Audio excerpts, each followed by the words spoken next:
देश की सियासत के तपते मैदान में एक बड़ा फैसला लिया गया। विपक्ष के हंगामों, नारों और कड़े विरोध के बीच मोदी सरकार ने वक्फ संशोधन विधेयक बिल 2025 को राज्यसभा से भी आखिरकार पास करवा लिया। 3 अप्रैल 2025 दोपहर 1 बजे तपती धूप के साथ ही संसद का माहौल भी गर्म था। विपक्ष के तेवर तल्ख थे।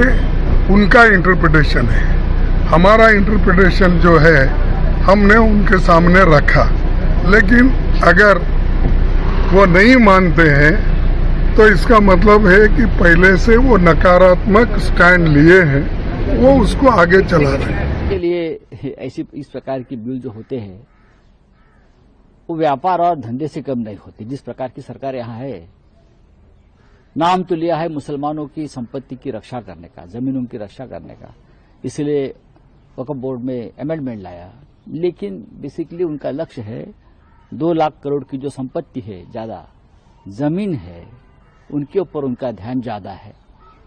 पूरे देश पे तो आज लूटपाट चल रही है।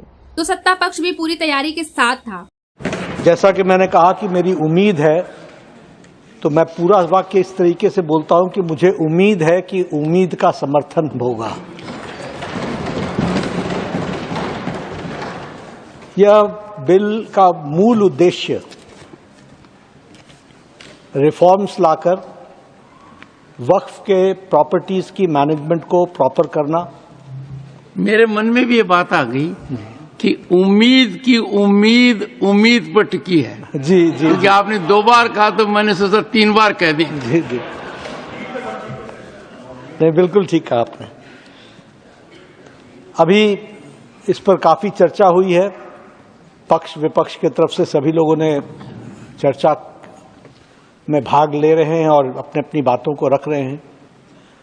कुछ बातें इस प्रकार से ध्वनि उसकी आती है जैसे कि सरकार, भारत सरकार आदरणीय मोदी जी के नेतृत्व में इस वक्फ बिल, इस उम्मीद को जो लेकर के आई है, वो कहीं बुलडोज कर रही है, ये ध्वनि देने की कोशिश हो रही है। मैं इसको सबसे पहले एक जिम्मेवार राजनीतिक दल के राष्ट्रीय अध्यक्ष के रूप में इस ध्वनि को समाप्त करके, इस नैरेटिव को जो बनाया जा रहा है उसका पुरजोर विरोध करता हूं और आपके माध्यम से, इस सदन के माध्यम से देश की जनता को यह बताना चाहता हूं कि प्रधानमंत्री मोदी जी के नेतृत्व में चलने वाली सरकार पूरी तरीके से डेमोक्रेटिक नॉर्म्स को फॉलो करके आगे बढ़ रही है। वक्फ संशोधन बिल के खिलाफ लंबा चौड़ा भाषण दे रहे थे, उन सब के द्वारा लगातार यही कोशिश की गई कि मुसलमानों के हित में भाजपा की सरकार के द्वारा कोई काम न होने पावे। लेकिन हम वोट की राजनीति नहीं करते, हम सबके साथ सबके विकास की राजनीति करते हैं। इसलिए माननीय नरेंद्र मोदी जी के नेतृत्व में यह वक्फ संशोधन बिल पास हुआ है। इससे गरीब मुसलमान, जो इस देश का 90% से ज्यादा मुसलमान है, उसके कल्याण के लिए, उसके विकास के लिए, उसकी शिक्षा के लिए, उसकी चिकित्सा के लिए बहुत बड़ा रास्ता खुलने जा रहा है। और जो वक्फ के नाम पर अवैध कब्जा करने वाले थे, जो वक्फ के नाम पर भ्रष्टाचार करने वाले थे, वक्फ के नाम पर अपनी तिजोरी भरने वाले लोग थे, उनको इससे बहुत निराशा हो।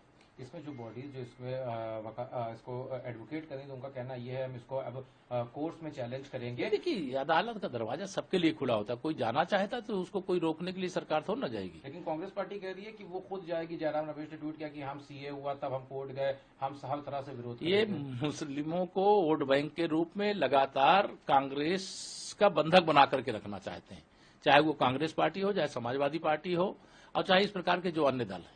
और मुस्लिम वोट बैंक बना रहे उनका, और भारतीय जनता पार्टी के खिलाफ उनके साथ वो खड़ा रहेगा तो उनको राजनीति की दृष्टि से फायदा होगा। इस समय इस बात की लड़ाई चल रही है। कांग्रेस भी जानती है, सपा भी जानती है, बसपा भी जानती है, टीएमसी भी जानती है, डीएमके भी जानते हैं, आम आदमी पार्टी भी जानते हैं कि यह वक्फ संशोधन बिल देश के मुसलमानों के हित में है, देश के हित में है, माफियागिरी से मुक्ति के लिए है, भ्रष्टाचार से मुक्ति के लिए है, मुसलमानों के विकास के लिए। 13 घंटे चली लंबी बहस, इसके बाद फिर हुई वोटिंग। राज्यसभा में वक्फ संशोधन विधेयक 128 के मुकाबले 95 वोटों से पास हुआ। यानी मोदी सरकार ने एक और सियासी चुनौती को पार कर लिया।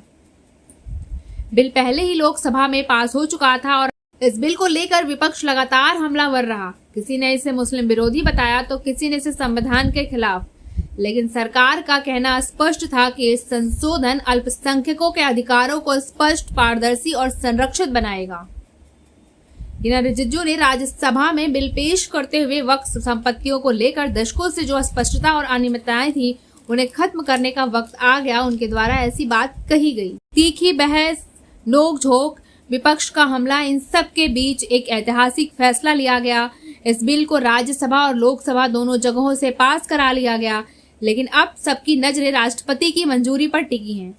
जैसे ही मंजूरी मिलती है, वक्त संशोधन बिल 2025 कानून की शक्ल ले लेगा, यानी संसद की मुहर लग चुकी है। अब देश को इंतजार है आखिरी कदम का।